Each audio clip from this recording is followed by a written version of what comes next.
Diascofoot, le miroir du football de la diaspora congolaise.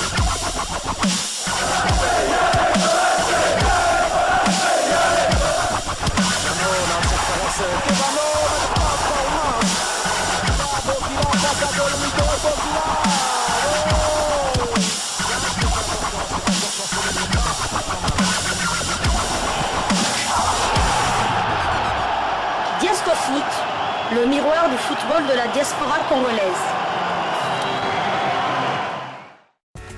Vous êtes en train de suivre Diascofoot, les miroirs du football de la diaspora congolaise. Diascofoot qui vous emmène tout de suite en Bundesliga où on va parler de l'international congolais Silas Mvumpa Katompa et son club de Stuttgart qui s'est déplacé sur le terrain du Werder de Brême, néo-promu, Werder de Brême qui retrouve la Bundesliga après quelques années dans l'antichambre de l'élite. Donc le VfB Stuttgart a ramené le point du match nul après 2 buts partout. Titulaire au coup d'envoi, l'attaquant congolais et ses coéquipiers ont concédé l'ouverture du score après seulement 4 minutes de jeu par Füllkrug. Et c'est à la 38e minute de jeu qu'interviendra l'égalisation que signait Endo. Après que ce score de parité est sanctionné la première mi-temps, en seconde période, Silas Mvumpa Katompa donnait l'avantage aux siens à la 77e minute. On espérait que ça allait être le score final qui allait sanctionner cette rencontre avec une victoire à l'extérieur de Stuttgart sur le terrain du Werder de Brême dans le nord. Mais c'était sans compter sur Burke qui remettait le score à égalité à la 95e minute de jeu. Vraiment, c'est dommage.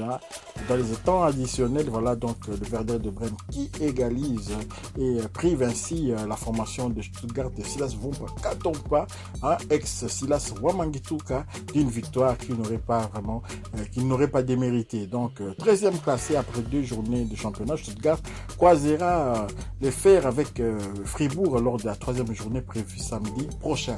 Donc voilà, Silas Mvumpa Katompa quand même, il a marqué, ça faisait quand même pas mal de temps qu'il n'avait plus marqué, ça faisait vraiment longtemps et donc nous sommes satisfaits quand même de ces résultats, qu'il puisse retrouver les chemins du filet. Le dernier but de Silas remonte en février 2021, rendez-vous compte, c'était en 8e de finale de la Coupe d'Allemagne. Donc voilà, Silas Katompa, c'était contre quel club? Attendez, je vais vérifier encore mes stats. C'était la Coupe d'Allemagne, le 3 février 2021 contre le Borussia Mönchengladbach. Ils avaient perdu un but contre 2. Voilà, ils avaient perdu 1-2 contre le Borussia Mönchengladbach. Et donc voilà, maintenant il a renoué avec les buts. C'est vraiment une très bonne chose. On espère vraiment qu'il n'aura pas de pépins physiques d'ici la reprise des éliminatoires, la 3e et 4e journée des éliminatoires de la CAN 2023 qui se déroulera finalement en 2024, toujours en Côte d'Ivoire. À présent, un bref retour sur la scène européenne de l'UEFA Champions League. Il nous manque encore 2 résultats. Fin de parcours pour Hervé Ongenda et le club d'Apollon Limassol, club chypriote, face au Maccabi Haïfa d'Israël. Malgré un but de notre compatriote Hervé Ongenda. Hervé Ongenda et l'Apollon Limassol se sont imposés 2-0 devant la formation du Maccabi Haïfa en match comptant pour le 3e tour retour de la Ligue des Champions. Ils avaient perdu à l'aller 4-0. Le milieu offensif congolais a disputé cette explication et a marqué de son empreinte en ouvrant le score, notamment pour les siens à la 19e minute de jeu, sonnant ainsi la révolte d'un potentiel renversement de situation.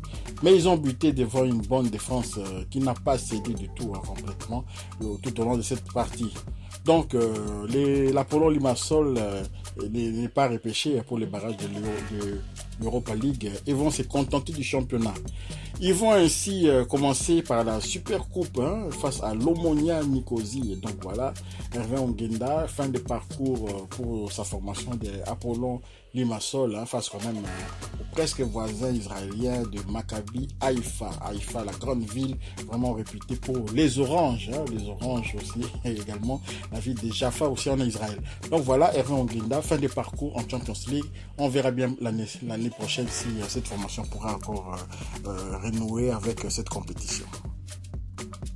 Fin de parcours également pour notre compatriote Joël Bopessou et la formation de Zalgiris Vilnius, club de Lituanie, face à Bodo Glimt, les Norvégiens de Bodo Glimt, un club vraiment qui, la saison passée, nous avait merveilleusement bien surpris. Et donc voilà, fin de parcours pour le Zalgiris Vilnius. Joël Bopessou et sa formation de Zalgiris Vilnius ont concédé le nul 1 but partout devant la formation de Bodo Glimt en match comptant pour le troisième tour toujours de match retour de la Champions League. Ils avaient perdu 5-0 à l'aller. Souvenez-vous des cartons dont on vous avait parlé ici même sur Diasco Foot. Le joueur congolais à vocation défensive a fait son apparition sur le terrain en seconde période dans une rencontre où il devait sortir un exploit pour renverser la tendance. Vous savez, quand on perd 5-0 à l'aller, il faut ne fût-ce que faire 5-0 aussi chez soi pour espérer la prolongation, éventuellement des tirs au but. Donc ils n'ont pas été ridicules, hein. Ils ont sauvé quand même l'immeuble, un but partout au match retour. Tout n'est pas perdu, ils seront reversés pour les barrages de l'Europa League où ils vont croiser la formation de Ludogorets Razgrad. Ludogorets Razgrad, le club, ancien club de Jordan Ikoko, donc un club bulgare, pour tenter d'accéder à la phase de groupe de l'UEFA Europa League. Donc voilà, fin du parcours pour les Zalgiris Vilnius de Joël Bopessou. Allez, un petit dernier résultat encore, toujours sur la scène européenne. Dieu merci, Ndongala et l'Hapoel Nicosie, club chypriote, qualifié. Avec Dieu merci, Ndongala, titulaire de la formation de l'Hapoel Nicosie, valide son ticket pour les barrages de la Ligue Conférence de l'UEFA en obtenant le nul sur la pelouse du FK Kiziliar, 0 but partout. Pour rappel, l'international congolais et ses coéquipiers l'avaient emporté 1-0 au match aller. Ils affronteront Djurgården, c'est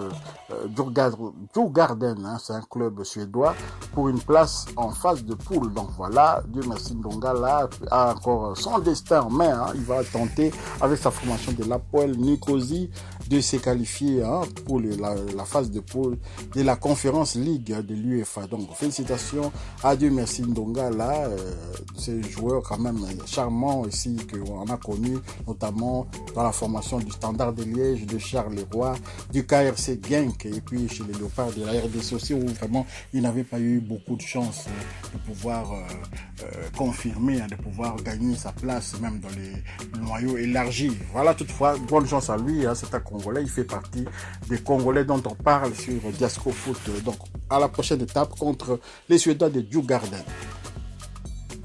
Une petite dernière information avant de nous quitter pour ce numéro de Diasco Foot. L'Union sportive monastérienne de Tunisie annonce que Firmin Moubele Ndombe a échoué à la visite médicale. Vous savez que Firmin Moubele Ndombe devait signer dans cette formation tunisienne. Et donc, on espérait beaucoup que cela allait être possible après ses déboires en France, notamment du côté de Toulouse. En phase de boucler son transfert à l'Union sportive monastérienne, Firmin Moubele a échoué à la visite médicale. Donc, l'attaquant congolais ne rejoindra pas les champions de Tunisie qu'on va retrouver en Ligue des champions de la CAF. C'est vraiment dommage parce que Moubele aurait pu renouer avec cette compétition qu'il avait goûté avec l'association sportive Vita Club. Il ne manquait que la visite médicale traditionnelle pour signer le contrat qui lui tendait les bras, mais il n'y aura finalement pas de signature pour Firmin Moubele Ndombe. L'Union sportive monastérienne a annoncé dans un communiqué rendu public sur Facebook, c'est vendredi dernier 12 août qu'il ne recrutera pas le buteur congolais de 28 ans. Donc voilà, l'accord était pourtant total entre les deux parties pour l'arrivée de l'international congolais qui a joué 45 matchs, 9 buts, le deuxième du championnat tunisien, qui s'apprêtait à disputer la Ligue des champions de la CAF pour la première fois de son histoire, n'a pas précisé les détails de cet échec à la visite médicale. Moubele a joué dans plusieurs clubs dans sa carrière, notamment l'association sportive Vita Club, Al Ali d'Égypte, le Stade Rennais, Toulouse FC, Astana, et puis récemment le club roumain de CSC Selimbar, sans oublier aussi la Rangers. Vous savez, la Rangers, quand même le club congolais qui joue la Linafoot, qui a formé beaucoup de joueurs. Vraiment, peut-être qu'on sous-estime ce genre de club formateur là.